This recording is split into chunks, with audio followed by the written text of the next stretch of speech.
we basically study enlightenment, non-duality, persistent mystical experience, and so on. Our academic term for that is most typically these days persistent or ongoing forms of non-symbolic experience.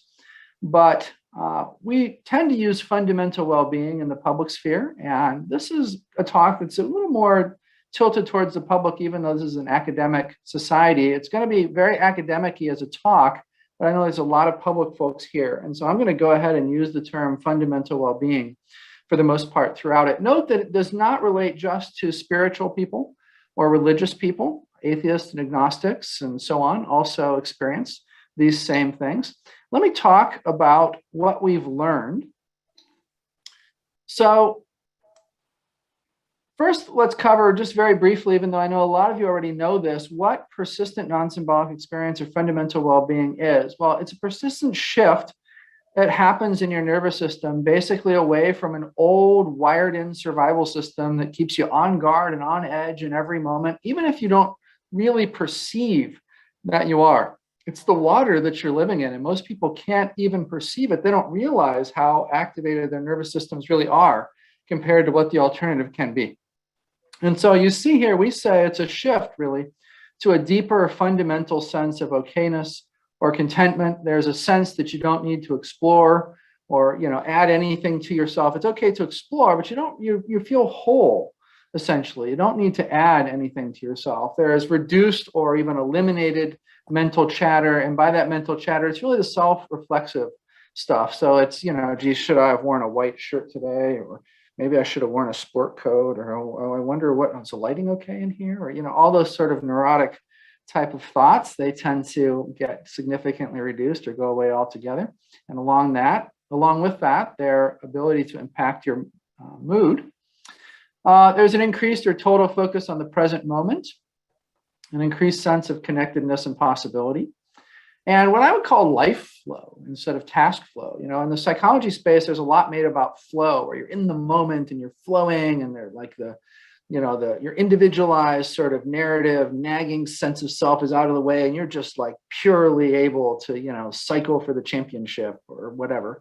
Well, that's nice, but that is always task and sort of goal oriented. And so this is sort of a form of that relates more to life flow. Well, deeper patterns emerged, and I want to talk about these in the context just so that they'll all be in this presentation. So what we wound up discovering were sort of different ways that fundamental well-being showed up for people. And we divided those up in what we called locations along a continuum of related experiences. I'm not going to go too terribly in depth because as these appear on your screen, you can easily read them. But I do want to touch on sort of some of the highlights of each one of these locations. And so in location 1, which is where most people transition, most people will transition to location 1, fewer to location 2, fewer to location 3, and so on, from sort of ordinary, egoic, or what we like to call narrative self type of consciousness. There is that fundamental sense of okayness, but it's kind of in the background, basically. And in fact, it can be occluded by conditioning, psychological conditioning, and psychological triggers and stuff coming up. People actually not thinking that they're even in fundamental well-being. They don't realize, geez, if I just stop in this moment and I really look down deep, there is this lasting sense of peace that is always there, regardless of what's happening at a higher level. So all of the other things that I said on the previous slide basically go for this one. In location 2, the second sort of type of this experience or category of this experience, one of the things that's happening is a shift in perception. This is the real hallmark of location 2. So you may have heard things like unity consciousness and stuff like that. Well, that shows up in a lot of different places in fundamental well-being, but the first place it shows up is in location 2. So there are various forms of it. That's very confusing to people who go out and read a bunch of spiritual literature or watch a bunch of YouTube videos from spiritual teachers or stuff like that. Just keep in mind that there's a lot of different types of sort of a unified sense of perception. It really does feel like there's just one thing. And that first place that you experience that, if you're on the continuum somewhere, is in location 2. Everything else continues to go down. Your self-referential thoughts continue to go down. Your mood and your positive emotions and stuff sort of continue to increase. Everything sort of has this trend. There's a pulling more forward of that background sense of peace to sort of infuse more of your life. Location 3 is basically the endpoint of the Abrahamic traditions. And so the Sufis and their love, and the Christian mystics and their love and their divine love, and they're merging and they're getting closer and closer to merging with the divine and all of that. That's basically location 3. Of course, there are also Eastern religions that deal with it, but these are sitting at the center, basically, of the mystical traditions on the Abrahamic Western side of the fence. And so it's basically a single emotion that remains at this point that's kind of a combination of love and joy and compassion. And there can be some other things mixed in there that are sort of programmed in culturally or individually from the environment or whatever, but those are generally always there. One of them is usually more forward at any given time, one of the facets of that emotion. There's 2 forms of this. You can have a version of it that feels very divine, or you can have a version of it that feels panpsychic. You've heard the term panpsychic a few times in this conference. It just basically means a feeling that like everything is conscious, if you will, or everything is in some way kind of made of consciousness, or you sort of have this conscious being. And it's very close to God, but it's not described with the same divine type of aspect. And then location 4, which is no sense of agency, no sense of emotion.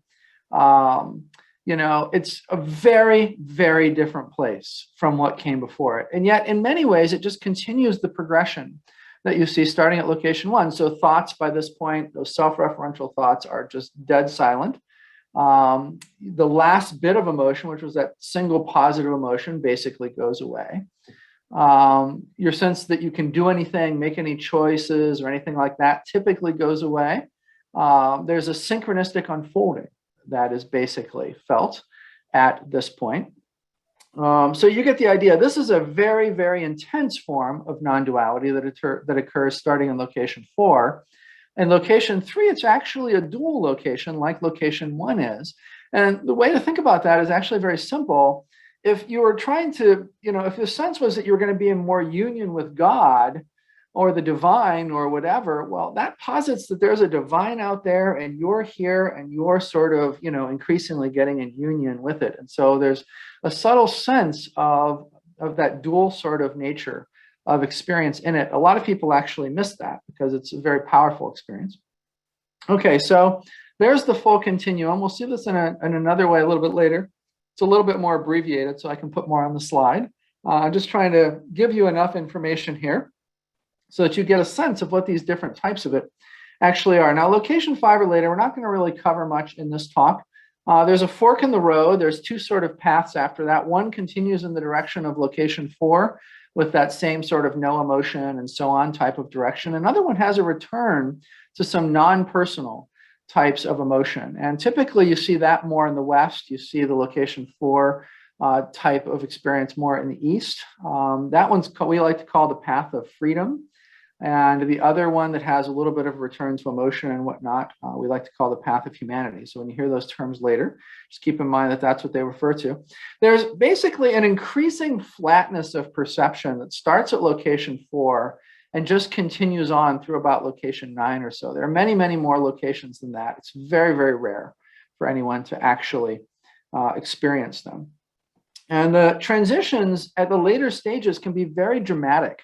Even the transition to location 4 can engender a whole new dark night of the soul, which is kind of crazy if you think about the fact that in the background, there's supposed to be just this deep, persistent form of peace. How do you get the turmoil of a dark night of the soul type of thing happening there? And yet that is exactly what can happen. It doesn't always happen. It's not a normal thing to have happen, but it can happen. People do report it happening. And these transitions between these later locations can actually even be dangerous.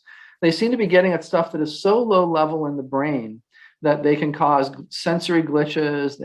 People can not be able to move parts of their body or even be fully paralyzed for periods of time, but usually very short periods of time. But nonetheless, it's nothing to really be trifled with. Finally, at location 9, you sort of have this sense of it's just the universe looking at your eyes. I would say even beyond that, location 8, you really have that. By location 9 is sort of your whole body is just sort of this universe sort of expression. Okay, so key features, just keep these in mind. Location 1, you've got that fundamental okayness that comes in. Location 2, you've got the fundamental okayness with the first glimpses of non-duality. Location 3, you've got that single positive emotion, that divine or panpsychist merging with. Location 4, no motion, no agency. The key word here is really freedom, the sense of the divine or panpsychist experience that you were having if you're coming here from location 3. That's basically gone. And you feel kind of like an alien, frankly, at location 4. It's like location 3 is sort of the pinnacle of human experience, and location 4 is really just something very different entirely. And then from 5 on, it depends on the path. So you can see a lot more about that at published papers that we've done within the Academy or this book. I want to get to what's new, and that is a movement basically from the continuum that we've talked about for many years. And I talked about the continuum for many years because this was the thing that virtually nobody knew about. And the part that we're going to talk about today, as we transform the continuum into a matrix, is the part that virtually every spiritual teacher is talking about, every spiritual book is written about, every YouTube video that you'll ever see from a spiritual or religious teacher that talks about anything mystical or whatever is about. And so this territory is actually really well known. But what people have missed is the locations that that color it, help to contextualize it in different ways. And thus, when you watch the stuff out there, it can all seem very, very confusing. Whereas if you actually have this framework, you'll be able to spot very precisely where everyone is. So there are 4 layers of depth that we add to the continuum to get to the matrix. And we're just going to call them layer 1, layer 2, layer 3, and layer 4. So when I say layer 1, it's just the first layer of depth. It goes deeper the higher the number. So just like you're further in fundamental well-being from a location basis, the higher the number of location, you're deeper into a given location, the higher the number of layer that you're in. Now, another way to think about this is that these are actually sort of discrete collections of experience. If we take the axes away, they kind of look like this, where you have location 1, layer 1 experience that you could be in, or location 2, layer 2 experience, or location 2, layer 3 experience, or whatever, right? So you get the idea. Now, these layers, what we think is actually happening here is that they're really a shift of perception to older and older parts of the nervous system. And you can see some glimpses of that in some wonderful, there's so much wonderful neuroscience work out there these days. I think probably the most accessible to match up to these layers is Antonio Damasio's work. And so you can Google him, read more or less any of his books, except maybe his latest one, or just read some articles by him or whatever. And you'll hear sort of the neuroscience equivalent of these various layers. And if you're in these or you've experienced them, they'll be really clear what you're reading in Antonio's work. One thing to keep in mind is that they are all always active in your brain. They're all always active in your experience or in your nervous system. And so the one that you're dominantly perceiving is typically occluding your perception of the other ones. But that doesn't mean that the other ones aren't there and they aren't operating. They are, which is why you get spiritual teachers saying things like, oh, it's always there, you just have to uncover it, and it can never go away. Well, when you start talking about the depth of fundamental well-being, that's actually the case. When you're talking about the locations, those really are significant rewirings that occur in the brain. Location 2 is not always there, right? But layer 2 is always there, is a good way of thinking about this. And most people's conscious perception in terms of people that aren't in fundamental well-being, and even many that are in fundamental well-being, is basically centered at layer 1. Okay, so let's look at these real quick. Again, I'm going to go through them pretty quickly here, keeping an eye on time. So layer 1 properties. This is basically the fundamental well-being version of being in your mind. And that's another reason why a lot of people don't recognize their transition to fundamental well-being. We think there are a lot more people in fundamental well-being than realize it. But most people transition to location 1, layer 1, right? And so you've got your piece really in the background, and you've got you're sort of still in the mind, basically. And so it's very difficult in some cases for people to discern that a very significant change has happened in their nervous system. They're not told, hey, well, okay, fine. So you're experiencing a little turbulence around emotion or whatever. Well, stop for a minute and look down deep. And what is down deeper in your system? Is it turbulence, or is it that everything seems okay? Right? Just nobody ever does that. They don't even do that in the spiritual and religious communities. And so consequently, people basically miss a lot about where they're at. Well, I'm just going to go through these. I'll put them all on the screen here for you. And you can see that basically this is what the mind is like normally. So there's a fundamental well-being version of this that isn't as nearly as bad. In fact, it's awesome, especially as you go through and decondition, and fundamental well-being really takes hold over the years and stuff like that. A lot of these things lessen, they all get a lot better and whatnot, but it's still fundamentally the tendencies of the mind that someone that isn't in fundamental well-being is used to, right? What I want to do here is read some of the descriptions to you, some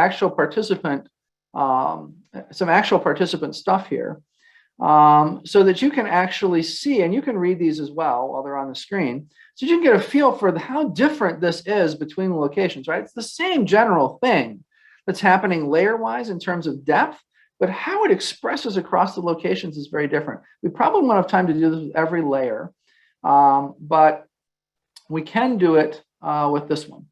So let's take a look at location 1. So what does the person say? This is just a person from our data that's sort of been pulled as an example. Normal functioning in location 1, layer 1, normal functioning and activity of the mind, but reasonably calm and present most of the time. Curious and open rather than fearful, allowing for greater neutrality and observation of what is. It can be more reasonable and balanced in relating to others, since it isn't heavily invested in protecting the narrative sense of self. Social functioning is fine, memory is fine, planning is fine. Okay, now compare that to location 2. Normal enhanced functioning of the mind feels clearer, sharper, and is capable of great focus and efficiency. There is no distinct sense of an I that is thinking. It is more like an impersonal process that one can engage with. With less identification with thoughts, there's a diminished need to be right, which allows for greater objectivity and receptivity. The mind can still actively engage with its own workings. Memories are less prevalent, but not inaccessible. Planning and its implementation seems perfectly fine. All right. Pretty big difference between location 1 and location 2, just at this one layer of depth. Location 3, if you're in location 3, layer 1, what's it like? Mind is much more quiet. It can be biased by love and joy. So it can be unwise at times. Though its functions are essentially intact, one is just less inclined to use them. The ever-present experience of love, beauty, devotion, all create a sense of tirelessness and inspiration. The compassion, unity, and love make connection with others natural and enjoyable. So social functioning is fine. Again, location 4, the next type of experience. It functions autonomously. There is no way to influence it, no self-referential thoughts, and zero interest in meaning or purpose. Very little thought of past or future. Takes effort to go there when it's necessary. Memory is definitely worse at this point. Relying on lists and notes seems unavoidable. Planning and taking action mostly rely on external stimuli to initiate them, as there is no internal drive or energy to do so. Thought can solve problems, analyze, reason, interpret, deal with practical things when called for. The social side is an ideal, stemming largely from disinterest and lack of affinity with others. The mind is very quiet and thoughts are often very brief or half-formed. It's not compelling. No thought feels true or important. The gravity of silence tends to preclude thinking. And in fact, one could even, if you look at this, it's even a sense that you can't think. You can watch the thinking occur, but you really are not an active participant in the thinking process like you were at the previous locations. And then finally, location 5 It functions autonomously. Again, there's no way to influence it. The mind is mostly silent, but its practical and intellectual functions are intact for the most part. The social side is less optimal. It's hard to follow what people are saying when they aren't direct or to the point, or when they tell long stories. It's hard to see their perspective or to know what they want or feel if they don't state it directly. They're things that were once thought seem to happen of themselves, as if thinking is happening, but without taking any form. No image, no sound, no movement. Of course, we all think in our minds in different ways. Some people think very visually. Some people think with words. Some people think with sound. There's great work that's been done on that, especially out of the University of Nevada, Las Vegas. It is like thought is replaced by knowingness, which is silent and self-evident, innate to the unfolding itself. In watching it the past days, again, this person was, asked to create these descriptions, right? It looks almost like there is thought, but no awareness of it, because the body will react as if there was a thought, like a sudden change in direction, get up and say something, which would normally be intentional and the consequence of a thought, but now it feels intrinsic to the unfolding. The subjective experience is that nothing causes anything, though if reasoning from the perspective of brain processes, one could say that perhaps thought is occurring outside of conscious awareness, right? Same layer of depth, right? And yet this is how they're experienced across these different types of fundamental well-being. Okay, so layer two. Layer two properties. The piece moves more to the foreground. It's mentally quieter. There's a new level of stillness and silence. And one thing that you're going to get as you move across these different layers is that stillness or silence, some people prefer the word stillness, some people prefer the word silence. I just put them both there. They basically refer to the same thing internally.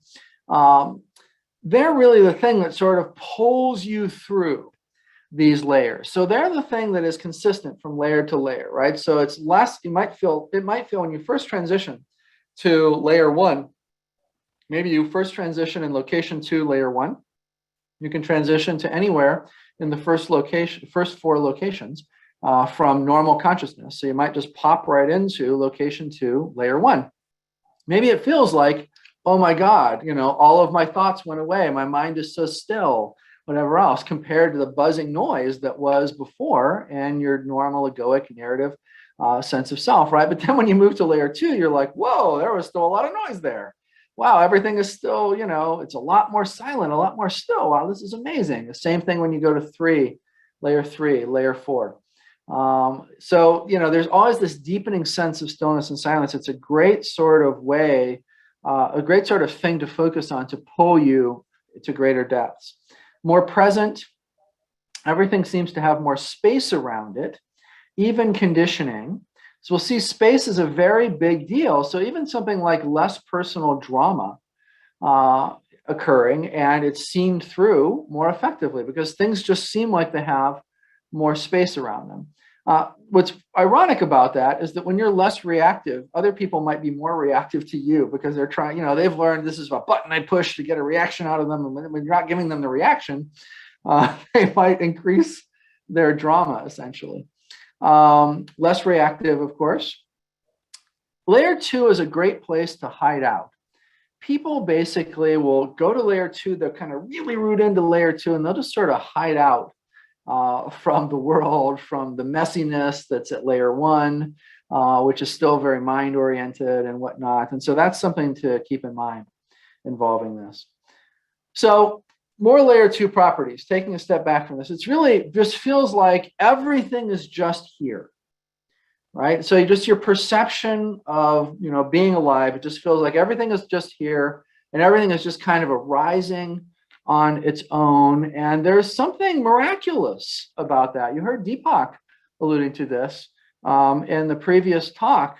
Some of his examples very much related to layer 2, and you can spot them right away once you've got the taxonomy. So the way to think about layer 2's primary properties are things like spaciousness and emptiness. There's a sense of spaciousness and there's a sense of emptiness in that spaciousness, partially because the mind content, that buzzing is, been pulled away from even more, and it isn't filling what's always there. It feels like this spaciousness, this emptiness, it just contains everything. And as you go deeper into this layer, it feels like it is everything. One thing about these layers is that we're going through them from a very high level today, but there's being in the lower part of the layer, the middle part of the layer, and the upper part of the layer. And the experiences are slightly different there as you deepen into a layer itself. So the example, for instance, that I used in the chart for layer 1, that was someone who was really quite deepened in to layer 1 across those locations. If we had somebody who was more shallow, it would have been different, slightly different, but still in the same direction, sort of representations. So spaciousness and emptiness, that really feels like it sort of contains everything, is just here, it's all arising on its own, and it gives you sort of that very miraculous kind of feeling. These are really the key things of layer 2. So everything seems to be arising from and within it. And in a sense, everything is kind of the stuff of layer 2. So as you shift more deeply and exclusively in this level, one of the things that happens is that you leave kind of you leave a chunk of you, of a sense of you, of a sense of I behind. This can even happen a little bit at location 1. It especially happens beyond location 1 when you're in layer 2. And that can actually bring some more issues with motivation and whatnot, because what's happened sometimes for people is if let's say they transition to location 1, layer 1. Well, that's still more or less the mind. They don't really realize it, but there's still pretty good amounts of sense of self still there. Even in location 2, there can still be a lot of sense of self there in the mind, in that sort of, layer 1, even in location 3, frankly. And if you're in it for a while, you kind of can solidify an identity there around that. And then when you shift to the next layer, to layer 2, that fades out. Sometimes it falls away dramatically, depending on how powerful the shift is. Otherwise, it just sort of fades out. And you could have built up like a new way of operating in the world from that, a new level of motivation that came from a different angle, stuff like that. And then you make the shift and you're like, oh, crap, where'd my motivation go again, right? So that type of thing. One thing about layer 2, especially location 2, is that you really feel like you've made it in fundamental well-being. Like a lot of the books are making sense. A lot of the videos from the spiritual teachers are making sense. Like you can recognize yourself in a lot of what they're saying. If you were in this and you were watching Deepak's presentation before mine, you would have been like, yeah, I totally experienced that, right? And so the interesting thing is this is in some ways the first place on the matrix where people really sort of feel a sense of accomplishment. It seems like the things you've heard described, from spiritual teachers, people can assume it's the end of the road. And because of that, actually, lots of people never go any further. They just are like, finally, I've made it. Now I'm just going to root in here, right? And do everything that I can to prevent, moving off of this spot. It's very interesting.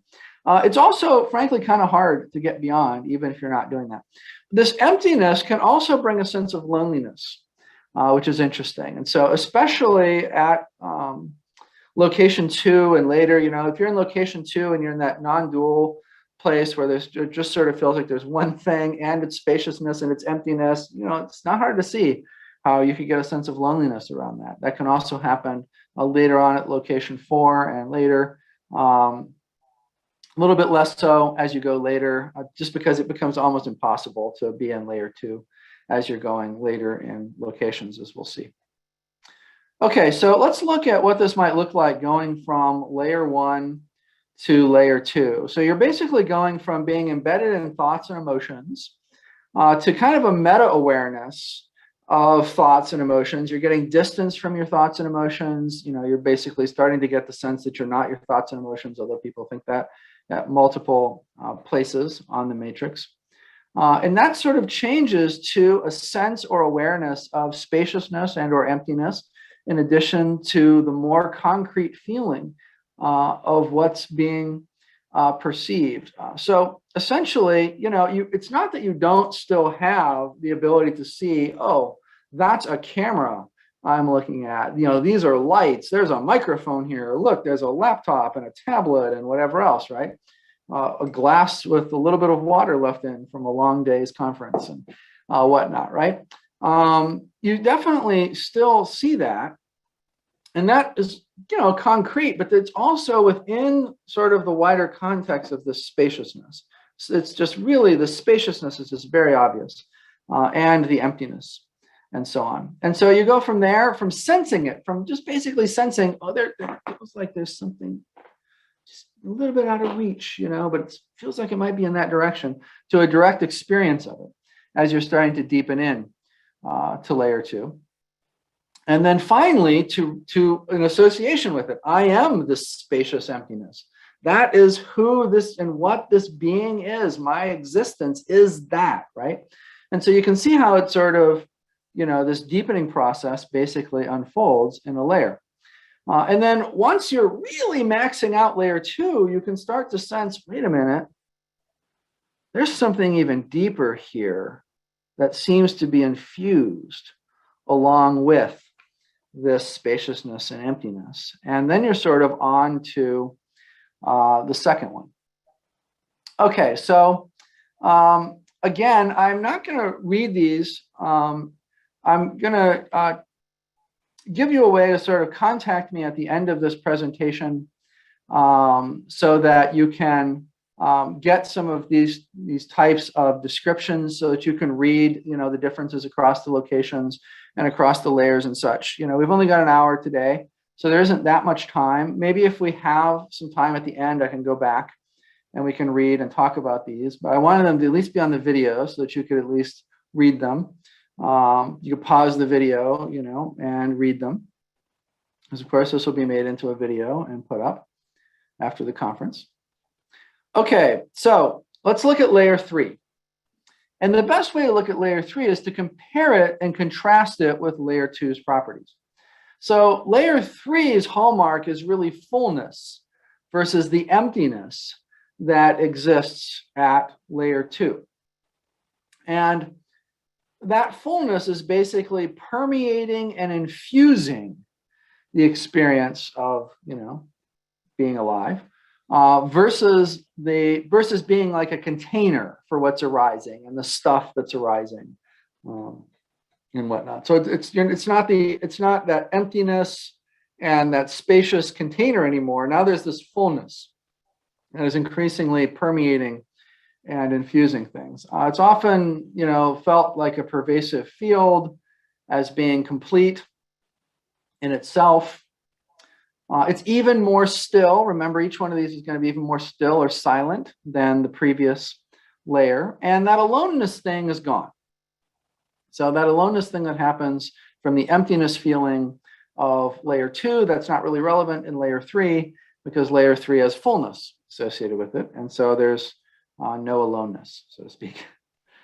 Another type of presence or being that seems even more deeper or original or authentic is found here. So one of the things that happens at layer 2 that we didn't really have time to go into is that there is a sense of presence there, if you will. And there's like another type of presence, or what might be thought of as a beingness, type of beingness that sort of comes in, that's very distinctly different at layer 3 than at layer 2. And each time these things happen, right, they seem more true or more real or more authentic than the version that was just experienced. So this fullness that permeates everything, it really feels untouched and untouchable. And it can feel alive, kind of. There's an aliveness to it. I don't mean that in the sense of life itself necessarily, but it's just can feel very energized. This fullness can feel very energized. And so people will sometimes call that an aliveness. Eckhart Tolle, for instance, loves the term aliveness. And, I'm pretty certain that this is what he is trying to get people to focus on, right? And so if you think about it, if you think about the way he talks about that, he's like, if you can just feel the aliveness, that's all you need. Well, yeah, if you can just feel the aliveness, it'll, pull you to these deeper layers. Remember, spiritual teachers are talking about layers. They're not talking about locations.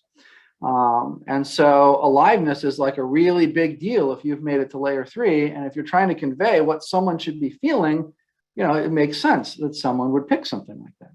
The other thing is this layer 3, if you think about it from a nervous system standpoint, it's kind of really what's actually perceiving layer 2. It's layer 2 is made out of the stuff of layer 3 for all intents and purposes. And it does feel like that as you're experiencing it. Okay, let's look at some context. So layer 3 is relatively rare for the general public, people who are in fundamental well-being, to actually experience. It's widely regarded as an endpoint among those who know about it, as finally realizing the ultimate truth, of who you are, with prior shifts, if they experience them, if someone who didn't just land right in like location 2 or something in layer 3, but they had some prior shifts through some locations or layers or whatever.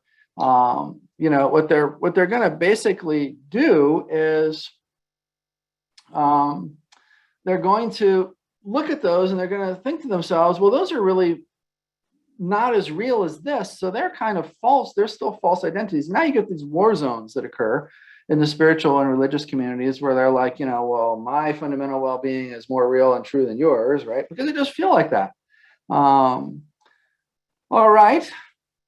So there's a lot of proto-I or I parts within layer 3 that were cornerstones to the formation of the self, especially from location 2 on. And one of the things that provides is a vast landscape internally of sort of fundamental well-being development. You have people who have built massive systems around this little part of the eye and that little part of the eye and this little thing and that little thing or whatever, all within the awareness layer. They don't necessarily realize that it's all within the awareness layer, but it's all within the awareness layer that they're working. And they can really have a spiritual system or a religious system or something that just takes forever to make it through, if you can ever make it through. And in fact, almost all of those teachers, all of the ones that I can think of, are still adding to their discoveries, right? They're like, oh, now there's another class or another teaching or another whatever about this other part that I've uncovered and how to get rid of it and, sort of whatever else, right? It is a massive landscape in layer 3. You can spend forever messing around with that stuff if you want, which is a little bit problematic if you're trying to go deeper, because those are all distractions, many of which you don't really have to worry much about. Let's look at some issues and tendencies. So layer 3 can increase things like the motivation problem of fundamental well-being even more. Again, it's so far from the things and the neuroses and the patterns in the psyche that promote motivation that it's an issue. You're generally even less concerned about being functional in the world at layer 3. Because there's this sense of truth, and that's really what you're pursuing, and it's really far from the mind and the layer 1 stuff typically and whatever else. People that really go into layer 3 and just really go into layer 3, they definitely get disconnected, distant, non-reactive in terms of normal culture and relationships and such.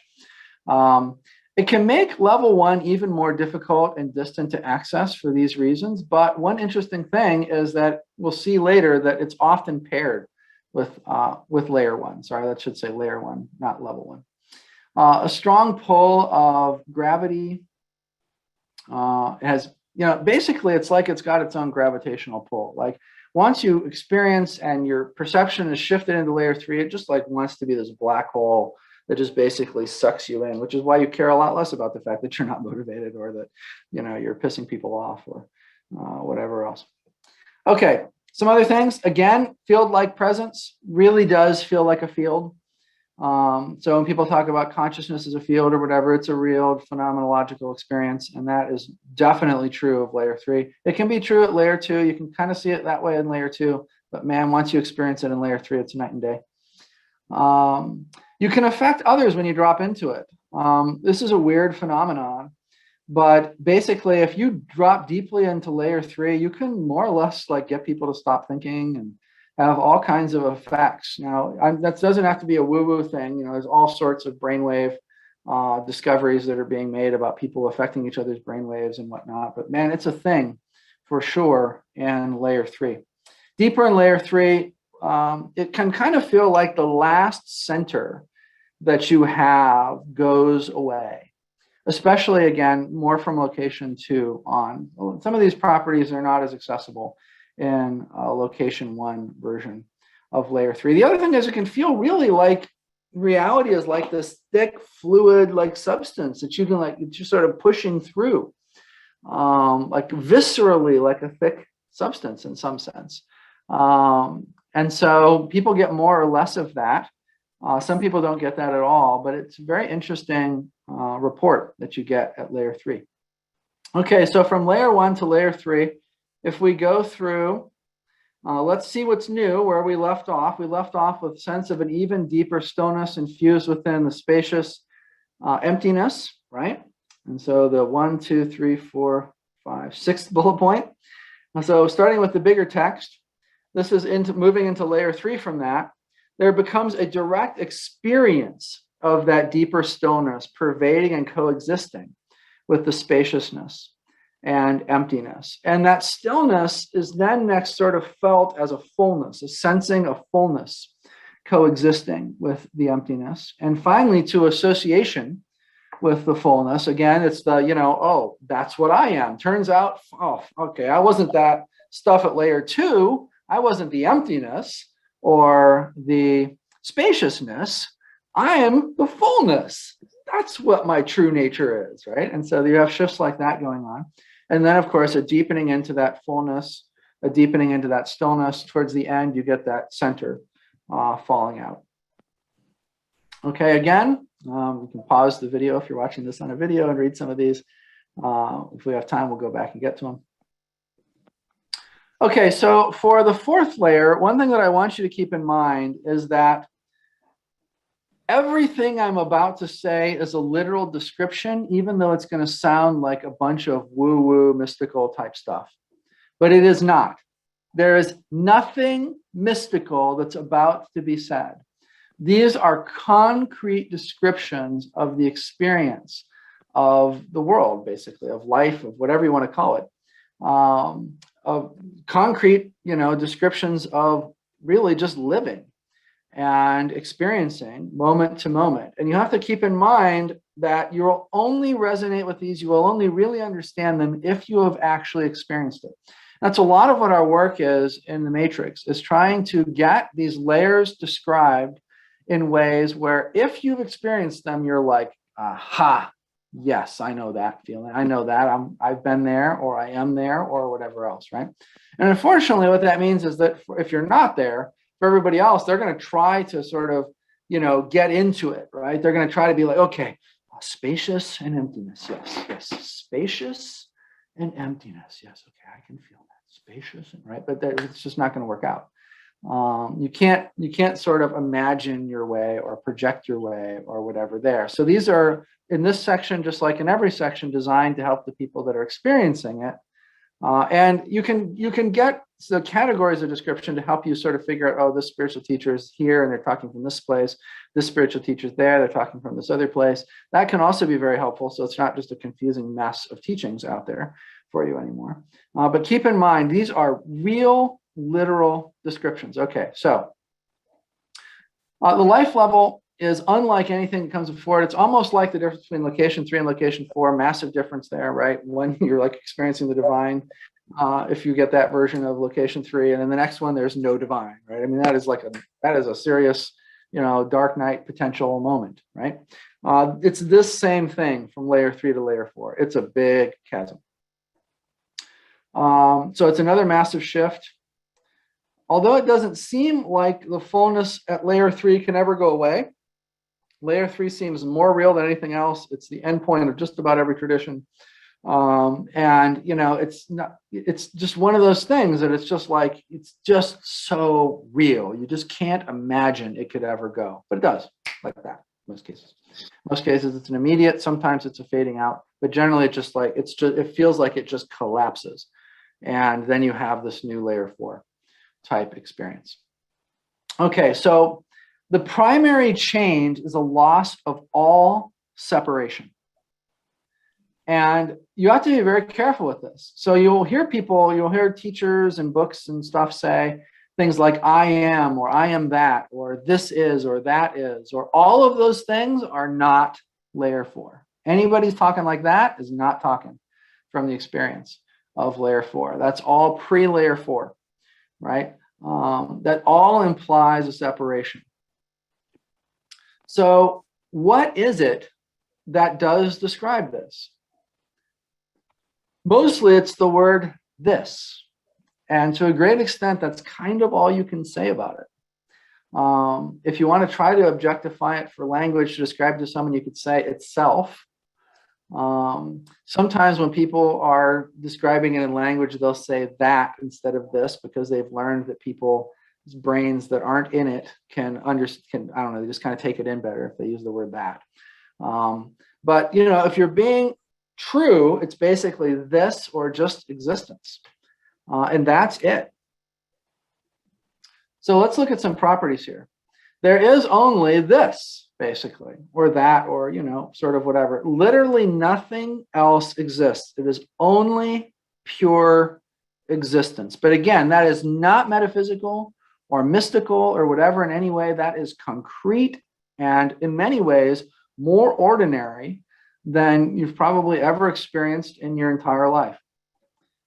It knows itself and is self-revealing beyond distinctions, understanding, and descriptions. Think of it as the difference between revelation and illumination versus self-experiencing, right? If something is just revealed in a moment, right, that's very different than the term self-experiencing. You just feel the difference between those two. And so the revelation and illumination one is a layer 4 one. It's objectless. Objects of awareness have no separate existence. There is only this. It's flat. There's a flatness. Everything is presented as this or simply existence. So again, there's a dimensional flatness, sometimes referred to as things like the flatness absolute or something like that. It's beyond description because language uses comparative distinctions. And this doesn't have anything to be distinguished against. And remember, this is felt in varying ways, depending upon the location. So for instance, in layer 3, you hear things like, you'll hear people say things like, it's the clear light of awareness or the ground of all being. And in earlier iterations of this, we would call the layers layer 1 mind, layer 2 consciousness, layer 3 awareness, and then layer 4 this. All of these types of distinctions go. And incidentally, we don't use those labels anymore because people just get confused by them. They bring their own meaning to consciousness. They bring their own meaning to awareness. It's just, we were meaning it from more of a neuroscience-y type of standpoint. So forget about those labels and just think about the layers. But when you hear things like clear night of awareness or ground of all being, that's often a layer 3 type of description. And they go. There is not being, nor is there non-being, right? It is beyond an experience of being or beingness, right? As hard as that is to understand if you haven't experienced it, it's really a sense of, you know, that collapse is really a sense of dying to this.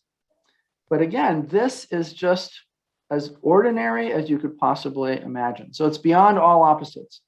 It's not subject or object, it's not self or other, it's not formless or form, inside or outside, and so on. These things are basically meaningless. Descriptions like this have absolutely no relevance from the experience of layer 4.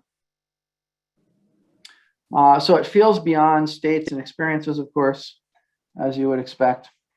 Eternal, limitless are often words that sometimes try to get at it, possibly because there's no frame of reference for these. You know, if you think about it, you know, if you're in such a primitive part of your nervous system, right, maybe it's like a cell. I mean, does a cell know its days are numbered?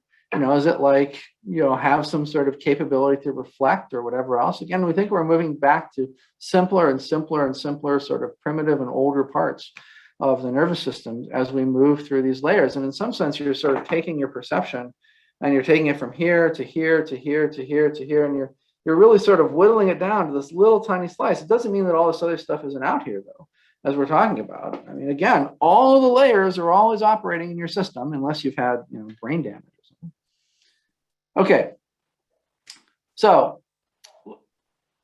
specific to how this shows up in location 4 later, there is an absolute sense that this cannot be attained or lost. It doesn't have that same sense in earlier locations because it's very hard, if not, I mean, it's nearly impossible to persistently root yourself in to just layer 4 before location 4. And so, you know, of course it can be lost because people are going in and out of it all the time, right? But it doesn't feel like that once you've deepened into location 4 or later. It feels like there's no becoming it or no entering it. As confusing as that may sound if you haven't experienced it, like there's literally nothing to be gained by this. You've heard some teachers talking that have, you know, sort of gone to these farthest extremes, and they say, you know, there's nothing in this for you. There is nothing to be gained by going this far. They are completely serious. Nothing is gained, basically. Only more illusion is lost. But in the losing of more illusion, in the losing of that illusion, nothing is gained, which is a bit of a paradox, probably, from where you're coming from right now. Okay, so let's look at what changes here. So we've got all the stuff in small text we've already talked about. That's where we left off with layer 3. So what comes in at layer 4 is there, you start to get a sense or an awareness of a level of pure existence that is the deepest silence, the deepest stillness that's within awareness, right? But it's a very vague sense. It's a mystery. Most people will never make it there.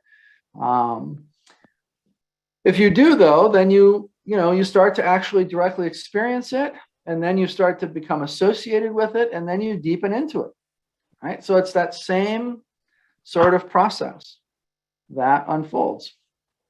Again, differences across them. I don't think we're going to have time to go back to these, but they will at least be there to pause.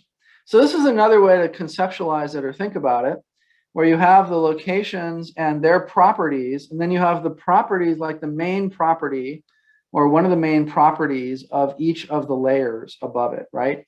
And so, you know, you're basically at an intersection of experience here. If you're in location 2, layer 3, you're a mix of the experience things that are under the location 2 column and the fullness and the other attributes that you heard that go along with layer 3 as an example. That's why this is a matrix, essentially. So the layers have affinities to locations. And here's sort of the map of that, right? And so you can see that for location 1, basically, layer 1 is a default for it. If you transition to location 1, odds are it's going to be the layer 1. Layer 2, nonetheless, is pretty accessible. Layer 3 is very difficult to get to. Layer 4 is virtually impossible to get to. If you do get to it, it's going to be temporary experiences for the most part. Location 2, you can land in either layer 1 or layer 2 in location 2. So we can kind of consider both of them as potential default locations. Layer 3 is highly accessible. Layer 4 is difficult to get to, but not impossible. And again, it's going to mostly be a temporary experience unless you just really work at it. You just really rooted yourself in location 2, and you just spend a lot of time trying to get to and root into layer 4. Location 3, layer 1 is highly accessible, layer 2 is highly accessible, but layer 3 is really the default. Layer 3 is sort of the home base for location 3, and layer 4 is accessible there. Location 4, the default, and from location 4 on, basically, it's really layer 4, and to some degree at location 4, when you first transition, it's a little bit of a mix of layer 4 and the upper part of layer 3, and then usually after a couple of weeks to a few months, someone will go through a deepening experience that sort of solidifies their experience of location 4, and what that really is doing is just sort of shifting them up into layer 4 and locking that in more.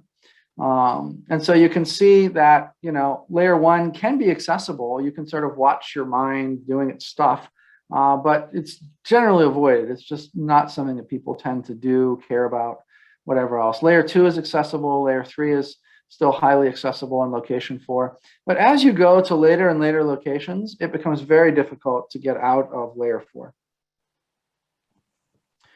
So transitioning to fundamental well-being, again, you can transition to anything that's gray here. You can transition straight into the default, layer 3 or layer 4 of location 4, or anywhere on down.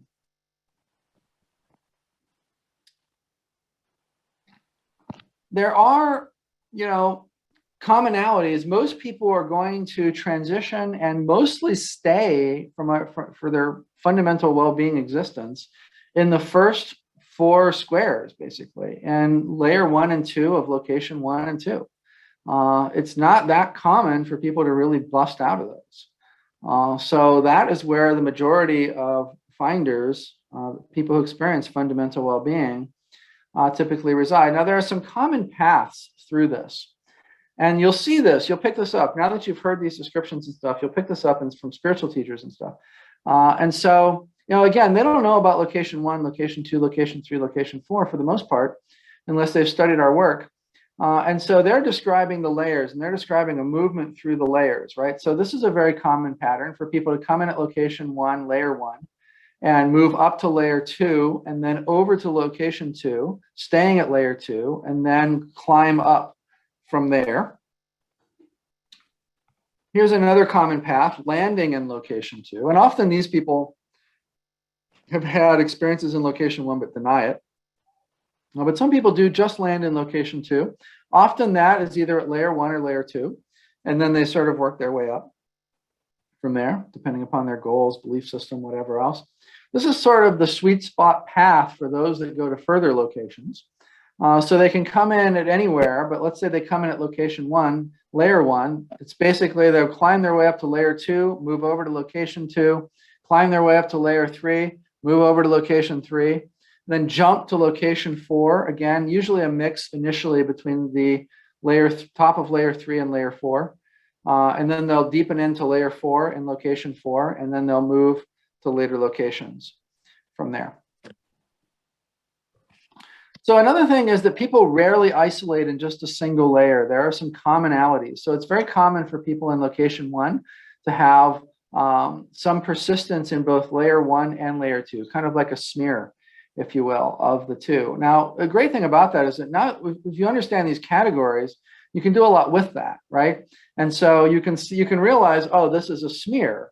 I can work on getting a more comprehensive experience of layer 2. Because I know its properties now, and I can get some distinction between layer 2 and layer 1, and I can get some fluidity and stuff. We'll talk about fluidity in a minute. Very often, layer 3 and layer 1 is for location 2 as an example, for somebody that's worked their way up to layer 3. And so if they work their way up to layer 3, they're often not in layer 3 all the time, but if they're functional in the world. So what's happening is basically they're sort of zooming in to location 2, layer 1 for effectiveness. And then when they don't have to be as effective in the world for a moment or for a week or for whatever, they can kind of disengage that and they'll float back up to where more of their default is. And that default is going to be more layer 3 in this example, right? And they can basically just skip right over layer 2. And layer 2 can just kind of be not something that's experienced in a situation like that, right? So you see some of the other affinities as well. These are the most common affinities for people that have made it to layer 3 or layer 4 in location 2, 3, and 4 as an example. And the same for location 1. So the other thing that you want to keep in mind is that it's possible to experience the integration of layers. You're experiencing, and not thinking about it, a smear probably of these layers if you're in fundamental well-being between layer 1 and layer 2. Just let's say you're at location 1, layer 1 and layer 2, and you're experiencing both of them. You're showing up as a smear, right? That's kind of an integration in a way. So you can actually integrate across all of these layers. And that's especially true if you go far out. And so let's say that you're at location 6, 7, 8, something like that. From those locations, you can affect some pretty cool stuff. And you've gotten a lot of distinctions in your own sort of conscious experience. And one of the things that becomes possible as you move to later locations is you can integrate all of these layers. You can also do that at location 2, location 3. It becomes a little bit easier with some of the things that happen in your consciousness later on. And so that's a good idea to do. incidentally. Having this experience integrated is, in a way, optimal.